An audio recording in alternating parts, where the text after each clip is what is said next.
Maricela Munoz. I was born in February 27, 1955, and I was born in San Ignacio, Texas.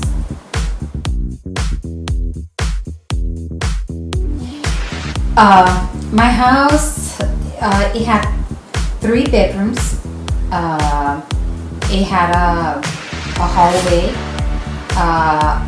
living room, dining room, and then we have the kitchen, and we had a bathroom. We had water and electricity, and for the longest time, we were the only ones that had a phone in San Ignacio. Usually the other phones that were in San Ignacio were the local stores, but residents, my parents were the only ones that had a phone in San Ignacio.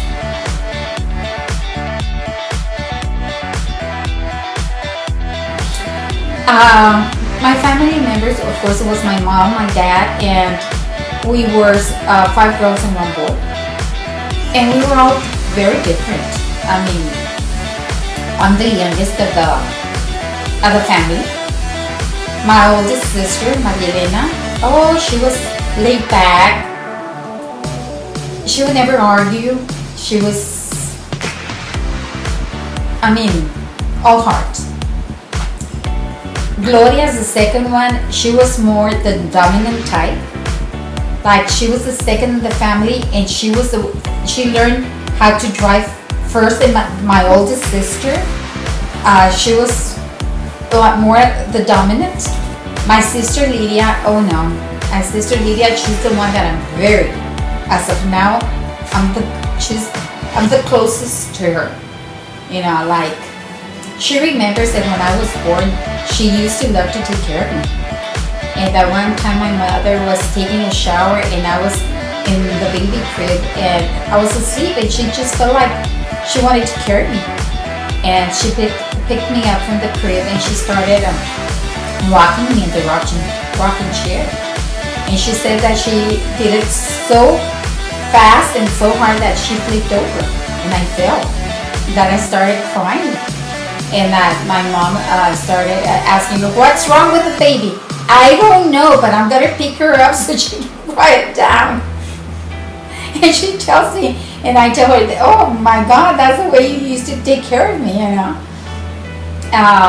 And then my brother, I'm very close to my brother. He's a wheeler dealer. He's a businessman, He buys and sells, and I enjoy being around him. And then it was Ana Maria. She kept to herself. And then 5 years later, I came down the line. I always said I was not planned. I was an accident. But I'm here.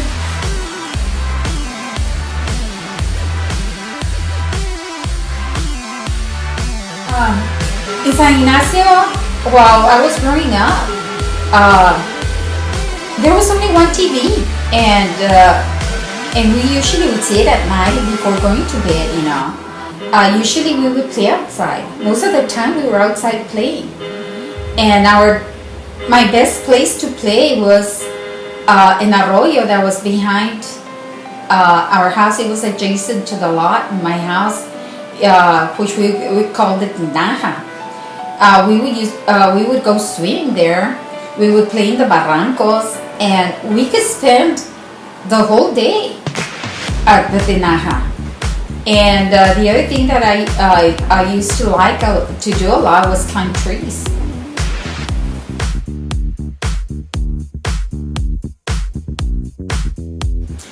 I attended, at that time it was San Ignacio Elementary School. Later on it was changed to A.L. Benavides Elementary School. I went from 1st to 6th grade in San Ignacio. It was nice.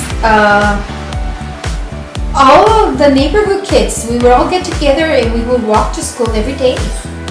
Rain, shine, or if it was snowing, which it usually didn't. But even if it was cold, we usually would walk to school. What I remember most of us, my school year was like, I remember we used to love to eat at the cafeteria because they used to serve us homemade food, like carne asada, hamburgers, chili dogs. Usually we wouldn't come home for lunch, we would eat at the cafeteria. And I used to like it. My best subject, I would have to say, would be history. I loved history. And my worst subject, really, I don't think I had a worst subject. I'm not bragging, but I did pretty good in school. I was a good student. I made good grades. I didn't have a worst subject that I could say, oh, I hated to do this subject. No, I was pretty good at math. I was pretty, I did my English, my reading. No, I didn't have a worst subject that I could say that I did not. I attended Laredo Junior College, which was at that time, that's how it was named. Now it's Laredo Community College. Well, the hardest part about attending college was that we had to commute. I never stayed in Laredo or in an apartment or at the dorms. I usually commuted to college. I think that would have been my worst part. You would get tired of doing all the commuting.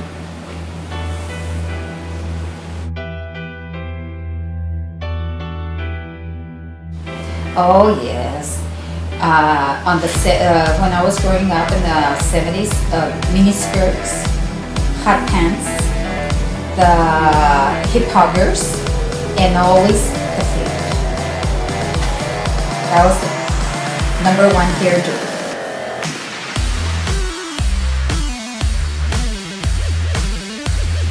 While I was growing up, I had a cat. I remember that two houses down where I used to live, there was a lady that would sell candies. And I remember that with a nickel you would buy a lot of candies. And I had a nickel and I went to buy candies. And she had, her cat had kittens. And there was a beautiful white cat. I fell in love with it. So I bought it for a nickel and brought it home and I named him Whitey. I was in love with that cat. I remember that I would go outside and would feed the cat and I would eat my taco with the cat outside. And I was heartbroken because somebody ran over him, right in front of my house. So I was heartbroken. I remember I cried so much for that cat. Then I had a dog. One of my friends gave it to me while he was a puppy, and I named him Tico. That Tico, he was a playful little puppy. But one of my neighbors had chickens. So he started killing the chickens. And I guess he started liking chickens because my mom, every time we would go to Laredo, she would buy Church's chicken and would feed him. I don't know. And then I guess he started developing a taste for chickens and he started killing the neighbor's chickens, so we had to give them away.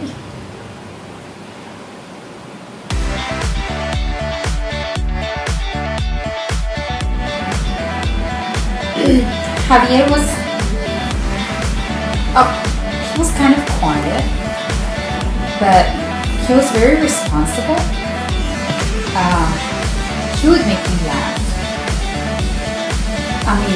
People, when they would see him, they really thought he was a real serious guy, but once you would get to know him,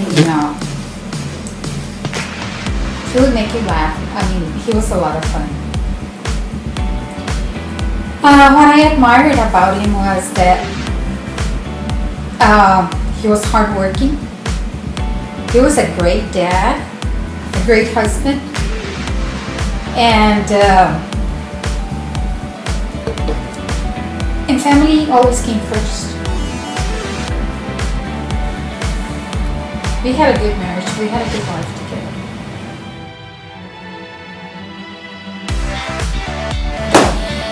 My proudest moment as a parent. Ricky, my son, since he was 4, we knew that he was going to be a musician. He loved music. And that's all he talked about. That he was going to be an accordion player, that he was going to have his own group. So I guess the proudest moment in my life was when he signed a contract for the first time at the age of 17. I knew that his dream was coming true. But of course, like every parent, the first thing that we told him was before he could go 100% into music, he had to finish high school. And which he did. Right after he finished high school, he missed out his prom, his graduation, because he was already, he had gone to, I think his first shows were in California. I think that was the first time that they went and played. His first concerts were in California. And his dad went with him. And at that time, Zapata High School was very strict about absentees. So they would send you one of the deputies and they would cite you for it. And I remember I was working and they went to at my job and they went and cited me because my son was not attending school. And I had to go to the courthouse in front of the judge. And it was kind of weird because there I was, like my son is not going to school, but he has permission from the principal. And he's got permission even from us. My husband is with him. And there I was, cited for his absenteeism. So, but everything worked out fine. And he went on tour. And he enjoyed it. From then on, he was unstoppable. He started his music business.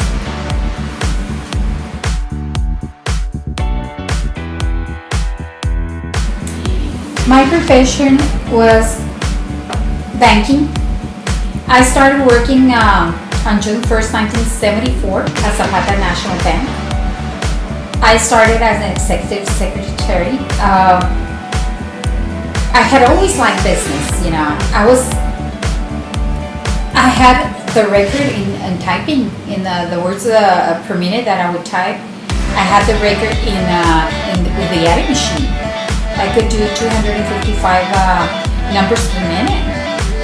And I loved all the business aspects. And I started working at the bank, and then from there, I loved my job. I loved working with people. And I started getting promoted until finally, by the time I retired, I was already vice president and loan officer. And I worked at the bank for 30 years.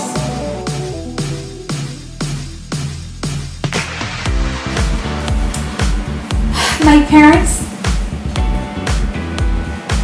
to them, family was the most important thing. My mom was a homestay mom, and I remember that every time we were out of school, as soon as we get home, we could smell la merienda. She always had a merienda. And my mom was a type of person that she would advise you. When you start working, you start earning your own money. Don't spend your own money. If you make $100, save $20. If you make $200, save $40. But always have your savings account for that rainy day when you really need it. And all that time, when I started working, I opened my savings account, and I have, all my life, I've always saved money for that rainy day.